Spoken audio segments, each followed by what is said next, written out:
My partner made everyone believe he was dying of cancer, but after he walked out on me and our baby, I exposed the truth, and now every woman he's lied to knows he used his fake illness to get what he wanted. So my partner told me when we first got together that he has cancer, and if his operation doesn't go well, it could be terminal. He said his treatments have also made him infertile, so imagine our shock and joy when we found out I was expecting at the start of 2024. We now have a beautiful 5-month-old daughter who is perfectly healthy and thriving, and he is in remission. My pregnancy was difficult and lonely because of all the intense treatments he went through while waiting for his operation.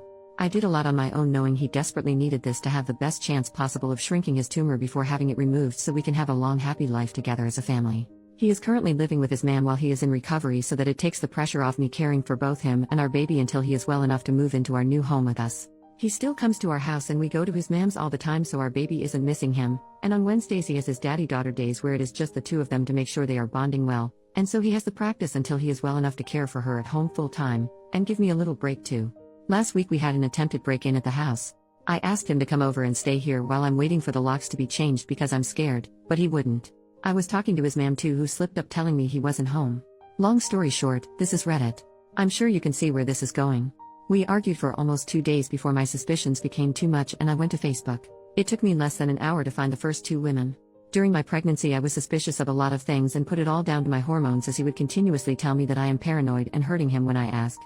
One thing my paranoia just wouldn't let up about was his cancer and his treatments. I asked his mom about it, who told me he doesn't have cancer but he is having treatments. He has an autoimmune disease which he receives transfusions for. Very serious but nowhere near terminal and no operations required. She also informed me he was in rehab, not the hospital. He was addicted to coke and was trying to recover for me and our baby. I never mentioned to him that I knew. I assumed it was the embarrassment of wanting to get clean without me knowing so he could be a good partner and dad. I was so proud of him for getting the help that I never spoke about it. With his autoimmune disease, his man explained how brutal this has been for him and that he did have chemo a few years back, so maybe that's why he's confused. Pregnancy brain is a real thing, or maybe I'm just too blindly in love because I accepted this and never questioned it again. After discovering the first 2 women, I sent my partner a message telling him to let his girlfriend know I'm asking after her and not to bother coming home anymore. I've had the locks changed from the break-in so he can't get in anyway. He was getting panicky and started begging me to answer the phone and let him come see me so he could explain everything.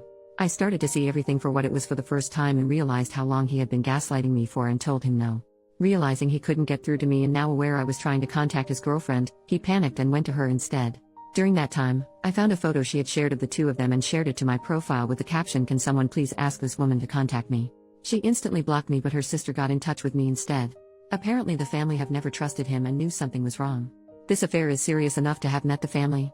She says he has told her not to speak to me as I'm a deranged stalker he slept with once years ago and have been hunting him down trying to convince people my baby is his. I send her a photo of the birth certificate and us in hospital together to show her sister before he can lie to her anymore. During this, I'm also messaging another woman who is pissed at what he has done and is helping me with all the information she is aware of. She tells me he broke her heart by cheating on her without even knowing he was cheating on me too. So far I have the current timeline. Chemo in March? A 19-year-old. Rehab in April to July? A woman of an appropriate age this time but also cheating on her. August to now? His 20-year-old girlfriend. I then find out his emergency cancer medication that he had to leave for in the middle of labor was actually the fact my 2 failed epidurals, screaming in agony begging the doctors to help because I thought I was dying while the emergency team rushed in to place extra monitors on our baby in distress was actually just a huge turn-on for him, so he needed to go sleep with a 20-year-old before making it back just in time to kiss me before I went into emergency surgery. This was Sunday, it is now Saturday the following week. I made a post on Facebook calling out my partner for his actions, with photographs, medical notes and evidence, and asking people to leave me alone on Tuesday after 48 hours of no sleep, multiple calls to the crisis team and a barrage of harassment from his friends and family who want to sue me for character defamation. If this was a regular affair, I'd lick my wounds and move on, but I have now learned I have been leaving my daughter alone with a drug addict who is claiming he doesn't know me or his daughter to others but demanding custody rights to me. Tens of women have now come forward who have also dated him during our relationship with no idea of me or each other. This is obviously really shitty, but what upsets me the most is that I noticed the pattern. He has told every single one of these women that he has cancer and can't get them pregnant. I said my labor and delivery was difficult. I was induced due to an infection I had. My GP had told me I had an STI, and although I understood and took the treatment and was induced, my madly in love pregnancy brain never accepted it as an STI until I went back this week and checked my hospital discharge notes, and it was there in big bold letters. Sensitive, partner STI.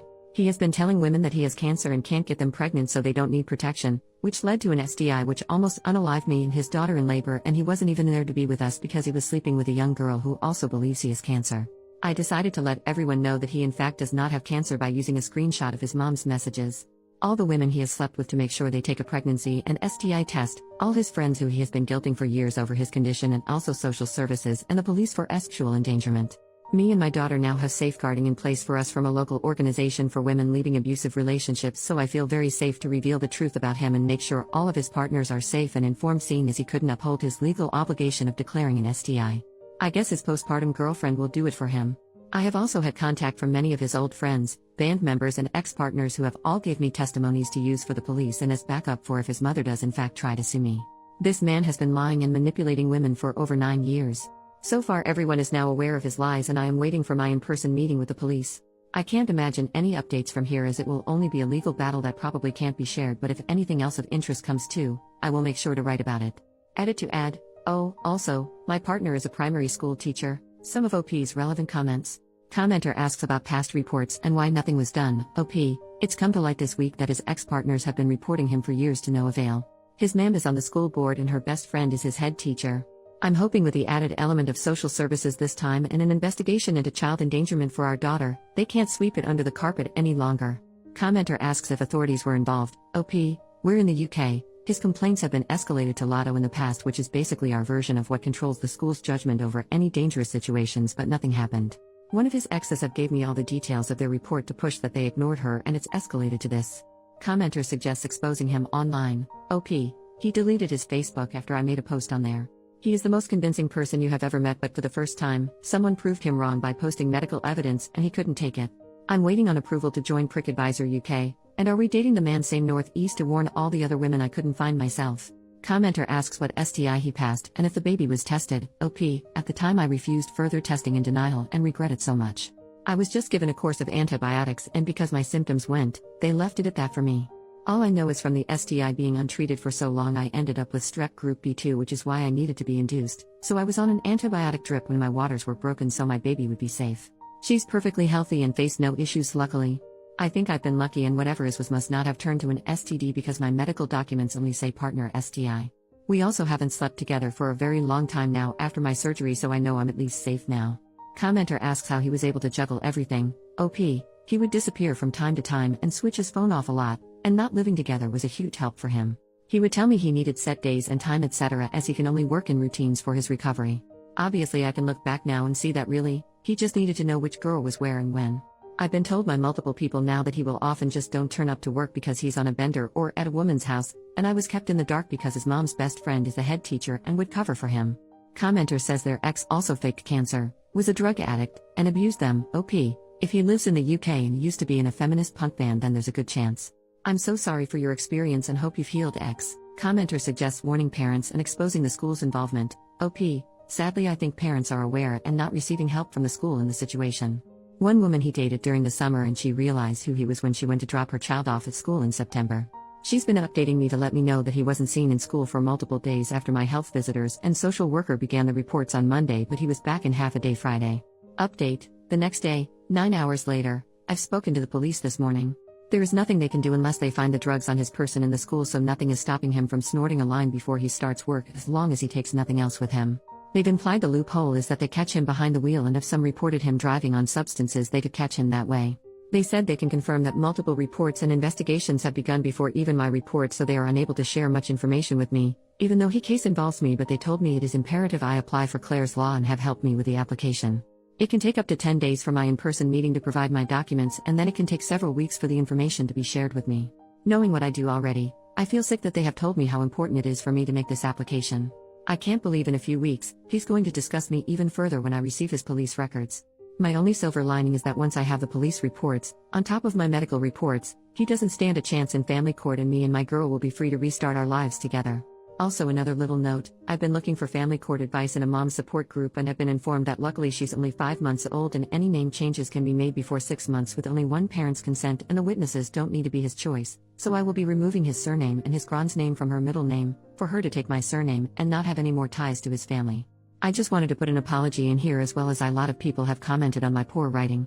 I am a new ma'am who was lacking sleep even before any of this came to light. Everything I've wrote has basically been just a big vent from me. I know I'm no novelist but I still apologize if it's been difficult to read. Second update, 2 days later, I have managed to provide enough evidence of substance use and emotional blackmail to the police to have a domestic abuse case opened. This is going straight past the school to the highest authority to keep him away from children. This is huge news and gives me such a relief in knowing my child and others will be safe, but I still have that awful feeling of guilt for him. Just 2 weeks ago we called each other bride and groom. I think it's going to take a while to grieve the person I thought I knew while dealing with the one I know now. I hope this is the point he actually goes to rehab instead of lying about it and can find happiness and restart his life. I don't think I want to make any more updates now. I am unbelievably grateful for the kind words and advice, but I originally just wrote this to get my emotions out of my head to help me sleep better.